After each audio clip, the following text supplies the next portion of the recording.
Students, उम्मीद करता हूँ खैरियत से होंगे। हाजिर हूँ एमएफ इंग्लिश सेंटर से। तो आज जो हमारा चैप्टर है वो है हेलन केलर। तो चैप्टर शुरू करने से पहले मैं आपको कहूँगा कि मेरी वीडियो को सब्सक्राइब और लाइक कर दीजिए और मेरे चैनल का लिंक उन बच्चों तक शेयर कर दीजिए जो ऑलरेडी 9 और मैट्रिक में हैं या इंग्लिश सीखना चाहते हैं। और मेरे चैनल पर आपको इंग्लिश से रिलेटेड और 9 के कोर्स से रिलेटेड पहले chapter the last sermon of holy prophet से लेकर हेलन केलर तक वीडियोज़ मिल जाएंगी, तो उन्हें भी देख लीजिए और अपने 9 की तैयारी को और अच्छा कर लीजिए। तो चलें शुरू करते हैं अपने चैप्टर को। मैं इसमें ऐसे करूँगा कि पैसेज टू पैसेज रीड करूँगा और उसकी आपको उर्दू मीनिंग्स बताऊँगा और उसमें आने वाले हार्ड वर्ड्स बताऊँगा, ताकि जब आप इसे पेपरों के लिए याद करें या पेपरों के लिए समझें तो आपको कोई मुश्किल ना रहे, कोई क्यूरीज या डिफ़िकल्टीज ना रहे। तो चलें शुरू करते हैं। How fortunate are those who are born into this world with two eyes to see all its beauty, but there are some unfortunate people who can neither see or nor hear। कितनी खुशनसीबी की बात है जो लोग पैदा होते हैं इस दुनिया में दो आँखों के साथ और देख पाते हैं इसकी खूबसूरती, मगर कितनी बदनसीबी की बात है जो लोग ना ही देख सकते हैं और ना ही सुन सकते हैं। यानी ब्लाइंड और डीफ पीपल यानी अंधे और बहरे लोगों के बारे में बात हो रही है, जिसके बारे में आपको आगे भी बताया जाएगा। अगला पैसेज जो है हमारे पास ये है कि this world which is so full of beauty, colours and sweet sound appear colourless and dull to this pure soul. ये दुनिया भरी हुई है खूबसूरत रंगों से और अच्छी आवाज़ों से, मगर कुछ लोगों के लिए ये कलर और ये आवाज़ें बेकार साबित होती हैं। जो लोग देख और सुन नहीं सकते, यहाँ उन लोगों का ही जिक्र हो रहा है। तो चलते हैं अपने अगले पैसेज की तरफ। अगला पैसेज जो हमारे पास ये है कि they can not see the lovely flower blooming in the garden and hear the bird singing sweet song, they indeed feel very sad for their faith is to be heard. ना वो नहीं देख सकते खिलते हुए फूलों को गार्डन में और ना ही सुन सकते हैं परिंदों का अच्छा गाना जो परिंदे गाते हैं। बेशक वो लोग अपने लिए बहुत बुरा महसूस कर रहे होते हैं। चलें अब अगले पैसेज की तरफ चलते हैं। अगला पैसेज जो है वो हमारे पास ये है कि Wars is the faith of those who can see and hear once and then no more, but they are so courageous and bold that they do not look unhappy। तो इसकी जो उर्दू है हमारे पास ये है कि बदनसीबी, इससे भी ज़्यादा बदनसीबी है कि उन लोगों के लिए जो कभी देख सकते थे और सुन सकते थे मगर अब नहीं देख सकते और सुन सकते, मगर वो लोग बहुत बहादुर हैं और दिलेर हैं और कभी अपने आप को गमगीन नहीं शो करते, मतलब गमगीन नहीं दिखाते। वो हमेशा खुश लग रहे होते हैं, जबकि वो ना देख सकते हैं ना सुन सकते हैं। तो चलते हैं अपने अगले पैसेज। अगला पैसेज जो है हमारे पास ये है कि they accept the challenge of their faith and try to live cheerfully. वो कबूल करते हैं चैलेंज अपने तकदीर का और कोशिश करते हैं रहने की खुशी से। यानी वो अपने आप को दुखी ज़ाहिर नहीं करते, खुशी से रहते हैं चाहे उनके साथ कुछ भी हो जाए। तो चलें अपने अगले पैसेज की तरफ चलते हैं। Among such brave and courageous person the name of Miss Helen Keller top the list. ऐसे ही कुछ बहादुर और हौसलामंद लोगों में मिस हेलन केलर का नाम सरे फहरिस्त है। यानी उनका नाम भी ऐसे लोगों में लिया जाता है जिन्होंने अंधे और बहरे होने के बावजूद भी अपने तकदीर को नहीं कोसा और अच्छी तरीके से जिए और दूसरों के लिए वो इंस्पिरेशन बने। जो हमारे पास ये है कि Helen Keller was born in 1880 in a little town in the United States of America. Up to the age of 2 she was quite a normal child। Helen Keller पैदा हुई 1880 में यूनाइटेड स्टेट ऑफ अमेरिका के एक छोटे गांव में। 2 साल की उम्र तक वो बिल्कुल एक आम लड़की, आम बच्चों जैसी थी। चलें अब अगले पैसेज की तरफ चलते हैं अपने। चलें अगला पैसेज जो हमारे पास वो ये है कि इन February 882 little Helen fell dangerously ill। All feel sorry for her because she became blind and deaf। Her parents looked sad, everybody was unhappy and the little child was miserable। तो इसकी जो हमारे पास उर्दू है वो ये है कि फरवरी 1882 में लिटिल हेलन केलन जो एक शदीद बीमारी में मुब्तला हो गई और हर कोई उनके लिए गमगीन महसूस कर रहा था। यहाँ सॉरी से मुराद माफ़ी नहीं है, गमगीन है, क्योंकि वो हो गई थी अंधी और बहरी। ये जो अंधी और बहरी हुई हैं ये 1882 फरवरी में हुई हैं, सही है। उनके जो माँ बाप थे वो भी बहुत ज़्यादा दुखी नज़र आ रहे थे और वो ख़ुद भी बहुत गमगीन महसूस कर रही थी, क्योंकि अब वो देख नहीं सकती थी। तो चलें चलते अपने अगले पैसेज की। चलें अगला पैसेज जो है हमारे पास ये है कि जगह कम होने की वजह से 2 लाइनें जो वो नीचे हैं, तो आप लोगों को मैं पढ़ रहा हूँ, आप लोग अपनी किताब में से देख लीजिएगा। When she was 7 year old, her life suddenly changed. Helen's father asked a lady named Miss Sullivan to come and look after his blind child. Miss Sullivan had herself become blind when she was a child, but afterward she got her eyesight back.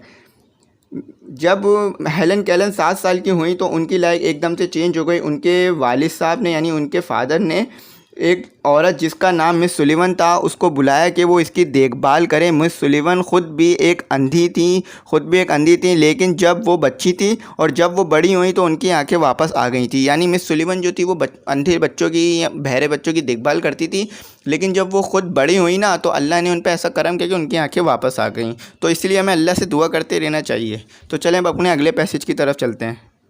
चलें अगला जो passage है वो हमारे पास ये है कि she thanks God for his kindness to her by helping other blind people and making them happy and content. She started teaching Helen.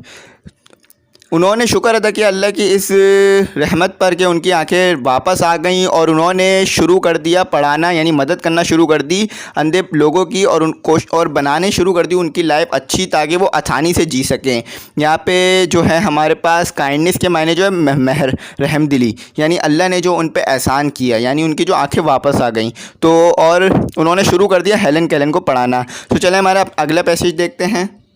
चलें अगला जो पैसेज हमारे पास ये है कि once they she took Helen to the river bank and put her hand in the water slowly she made her write the word water on the sand she made her do it several time and thus Helen learn how to spell the word water.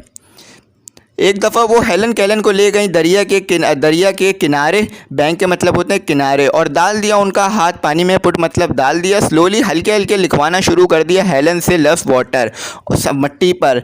तो उन्होंने ये काम Helen से करवाया बहुत time. इस तरह Helen समझ गई कि किस तरह लफ्ज़ों की हिज्जो करते हैं, वाटर की हिज्जो करते हैं, यानी किस तरह स्पेल करते हैं। स्पेल के जो उर्दू मायने वो है हिज्जो करना। तो चलें हम अपने अगले पैसेज की तरफ चलते हैं। चलें अगला जो पैसेज है हमारे पास ये है कि she feel very excited because she knew that at least there world be some light in her dark world. वो बहुत जज्बाती महसूस कर रही थी क्योंकि वो जान रही थी आखिरकार इस दुनिया को और इस तरीके से आ जाएगी उनकी अंधेरी दुनिया में कुछ रोशनी। मतलब जो उनकी दुनिया में अंधेरा हो गया था ना, अपना वो कुछ कर रही थी ना कुछ सुन पा रही थी। अब ये सब कुछ करने से, दरिया में हाथ डालने से, टीचिंग से, सीखने से, तो उनकी ज़िंदगी जो है ना अच्छी होती जा रही थी और वो ज़्यादा से ज़्यादा चीज़ें सीख पा रही थी। तो ये बात तो साबित हो गई कि टीचिंग जो है हमारी लाइफ को जो है हमारी को राह दिखाती है कि हमें किस तरफ जाना है। तो हमें अपने टीचर की बात ज़रूर सुननी चाहिए। तो चलें अपने अगला जो पैसेज जो हमारे पास ये है कि the work was very slow and difficult but miss Sullivan was very kind and patient. Little bye little she taught Helen about mountain and river and about history and geography. She even taught her how to count and do sum. ये जो काम था, ये जो मतलब वो जो पढ़ा रही थी मिस हेलन केलन को, ये बहुत मुश्किल था और बहुत हल्का था। यानी अब आप खुद सोचें, जब कोई बंदा देख ही नहीं सकता, सुन ही नहीं सकता, तो किस तरह सीखेगा। लेकिन वो मेहनत कर रही थी। बट मिस सुलिवन जो थी वो बहुत ज़्यादा रहमदिल थी और सब्र करने वाली थी। हल्के हल्के वो मिस हेलन केलन को माउंटेन यानी पहाड़ों के बारे में पढ़ा रही थी, रिवर्स के बारे में, दरियाओं के बारे में, और हिस्ट्री के बारे में यानी तारीख़ के बारे में कि अमेरिका की क्या तारीख़ रही है, और महल वकू के बारे में बता रही थी। जोग्राफिया के मायने हैं महल वकू, यानी कौन सा मुल्क किधर वाक़ है। यहाँ तक कि उन्होंने उनको मिस हेलन केलन को गिनती करना भी सिखा दिया था। देखिए वो अब अंधी थी, ना वो देख सकती थी ना वो सुन सकती थी, लेकिन वो गिन सकती थी चीज़ों को। इस तरीके से उन्होंने उनको मदद करी और पढ़ाया। तो अपने टीचर्स की बात आप लोग ज़रूर सुनिएगा, क्योंकि टीचर्स आपको सही रास्ता दिखाते हैं, मेरी बात ये ज़रूर मानिएगा। तो चलें अब अपने अगले पैसेजेस की तरफ चलते हैं। चलें, अगला जो पैसेज हमारे पास ये है कि when she was 8 she was sent to a school for blind children. She had forgotten how to speak, but her teacher helped her. She would put Helen's hand on her own lips and let her feel the movement of the lips at the time of speaking. जब वो 8 साल की हुई, उन्हें भेजा गया school अंधों के, यानी जो बच्चों का अंधों के लिए जो स्कूल बनाया जाता था उनके लिए उधर भेजा गया। वो भूल गई थी कैसे बोलते हैं, क्योंकि वो सुन ही नहीं सकती थी, वो बोलना भी भूल गई थी। उनकी टीचर जो थी उन्होंने उसकी मदद की। मिस हेलन केलन जो थी देख नहीं सकती थी और सुन नहीं सकती थी, लेकिन बोल सकती थी। तो उनकी टीचर जो थी उन्होंने उसकी मदद की और उनका हाथ अपने टीचर ने अपने ख़ुद के होठों पे रखवाया और महसूस कराया कि किस तरह होठ चलते हैं बोलते वक्त। तो उम्मीद करता हूँ ये वाला पैसेज आपको समझ में आया होगा। चलें अपने अगले पैसेज की तरफ चलते हैं। चलें, अगला जो पैसेज हमारे पास ये है कि Helen did many exercise like this, and at least at the age of 10 she was able to speak again. What a joy! She explained. By and by she learned to read book. Helen ने की बहुत ज़्यादा मशक़ें, यानी practice. वो जो उनकी teachers उन्हें सिखा रहे थे, देखें प्रैक्टिस करना चाहिए। प्रैक्टिस करने से अंधे और बहरे लोग भी सीख सकते हैं, तो हम क्यों नहीं सीख सकते? क्योंकि प्रैक्टिस ये जो इंसान को अच्छा बनाती है। तो इन चीज़ों की उन्होंने बहुत प्रैक्टिस की और वो काबिल हो गई 10 साल की उम्र में बोलने के काबिल हो गई। और क्या खुशी की बात थी और कि वो उन्होंने बोलना शुरू कर दिया था हल्के हल्के। बाय एंड बाय हल्के हल्के एक्सप्लेनेड यानी बोलना। शी लर्न उन्होंने पढ़नी शुरू कर दी थी किताबें। अब आप लोग सोचेंगे उन्होंने कैसे किताबें पढ़ना शुरू कर दी, ना वो देख सकती थी ना वो सुन सकती थी। तो इसके बारे में भी अगले पैसेज में आपको बताया गया, ज़रूर सुनिएगा। चले, अगला जो पैसेज हमारे पास ये है कि this book were printed with raised point instead of letter and she read them by touching with her finger. In this way she was able to learn as much as other people. जो किताबें थी वो इस तरह से बनाई गई थी कि उसमें नुक्ते बने हुए थे, यानी नुक्ते उठे हुए थे, पॉइंट उठे हुए थे।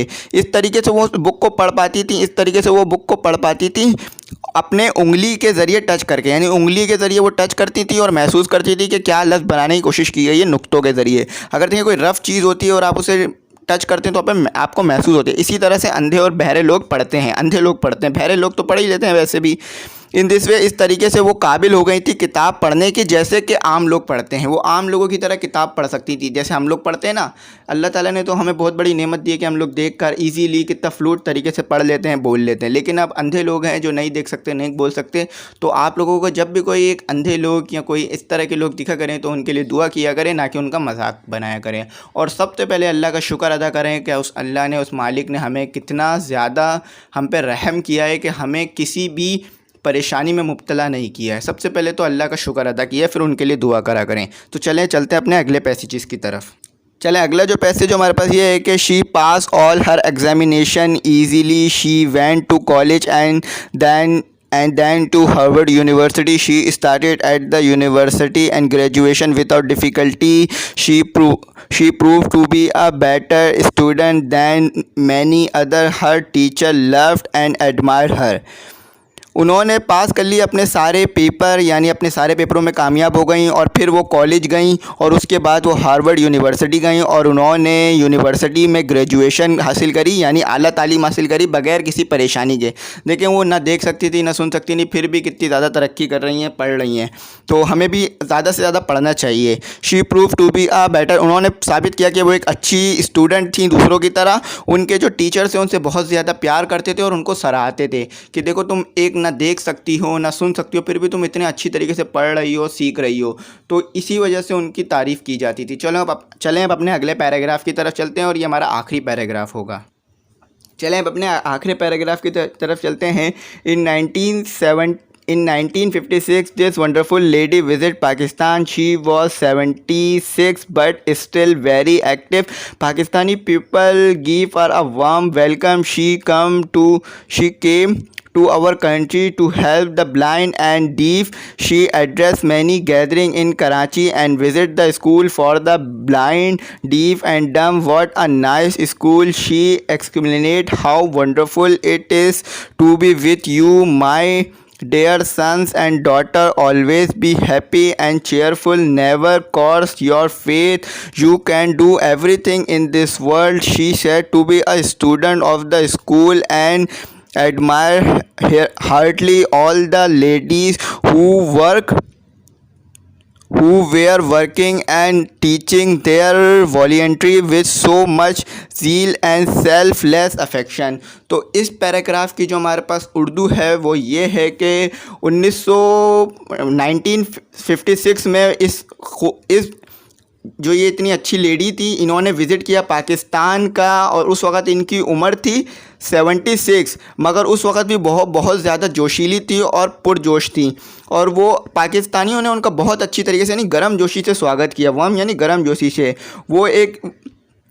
वो आई हमारी कंट्री में और गई और मदद करने, वो आई थी हमारी कंट्री में मदद करने के लिए अंधे और बहरे लोगों की एड्रेस, यानी उन्होंने ख़िताब किया, बहुत सारे उन्होंने ख़िताब किया मजमे से कराची में, यानी एक सेमिनार था उसमें ख़िताब किया कराची में, और विज़िट किया अंधे और बहरे लोगों का स्कूल का। और उन्होंने कहा कि वहाँ पे जाके क्या खूबसूरत स्कूल है, और उन्होंने कहा हाउ वंडरफुल, कितनी ताज्जुब की बात है, यानी कितनी अच्छी बात है कि मैं आप लोगों के दरमियान हूँ। मेरे प्यारे बच्चों, माय डियर, मेरे प्यारे बच्चों और बच्चियों, कभी भी नाखुश नहीं होना और हमेशा खुश रहना, और कभी भी नहीं कोसना अपने तकदीर को। नेवर कर्स योर फेथ, और कभी भी नहीं कोसना अपने तकदीर को।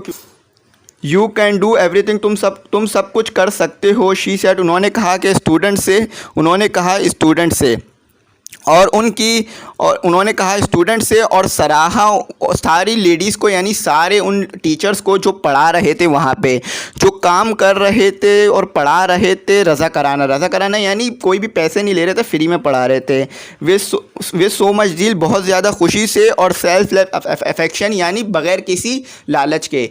तो उम्मीद करता हूँ ये वाला चैप्टर आपको समझ में आया होगा। अगर फिर भी आपकी कोई क्यूरीज़ और डिफ़िकल्टीज़ रह गई हो तो मुझे ज़रूर कमेंट सेक्शन में मैसेज कीजिएगा, मैं आपके मैसेज का ज़रूर रिप्लाई करूँगा।